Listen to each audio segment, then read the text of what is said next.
સમર્થ ગુરુઓને આધારે એમને સફળતા મેળવી છે. અને ગુરુ એટલે માત્ર શિક્ષણના ગુરુ નહીં, પણ જ્યાં જ્યાં તમને જે સમયે જે વ્યક્તિ તમને કંઈક શીખવે છે, જે વ્યક્તિ પાસેથી કંઈક શીખવા મળે છે, એ તમારા સાચા ગુરુ ગણાય. પછી એ ટેકનિકલ શાખામાં હોય, શૈક્ષણિક શાખામાં હોય, આધ્યાત્મિકમાં હોય, સોશિયલમાં હોય, પોલિટિક્સમાં હોય, કોઈ પણ ક્ષેત્રમાં હોય, પણ તમને જેના પાસેથી કંઈક શીખવા મળે છે એ તમારા ગુરુ ગણાય.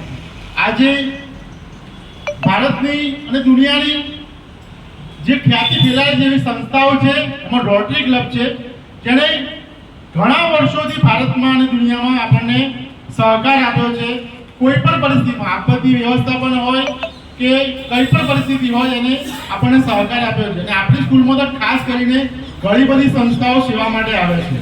આ વર્ષમાં તો આ શાળાએ ઘણા બધા લોકો અને ઘણી બધી સંસ્થાઓની માત્ર દાન મેળવ્યું છે. આજે રોટરી ક્લબ જે ડિવાઇન સંસ્થા છે મહિલાઓની, એમને પણ એવી ઈચ્છા થઈ કે ભાઈ આપણે આ બાળકોને કંઈક દાન આપીએ. તો આજે અહીંયા ઉપસ્થિત છે પ્રેસિડેન્ટ છે એમના ડૉક્ટર અલ્પાબેન જેશિયા, એમના મંત્રી છે કાંતાબેન પટેલ, અને સભ્યમાં છે ડૉક્ટર સરોજબેન જાની. આ ત્રણેયનું આપણે શાળા પરિવાર વતી કાર્ય કરીને અભિવાદન કરીશું. મહેમાનો અમારા માટે શિરોમાન્ય છે. શાળા એમનું ખૂબ ખૂબ અભિવાદન કરે છે. આપણે સૌપ્રથમ એમના પ્રેસિડેન્ટ છે ડૉક્ટર અલ્પાબેન જેશિયા, એમનું એક નાનકડી ગિફ્ટ આપી અને આપણે એમનું સ્વાગત કરીશું.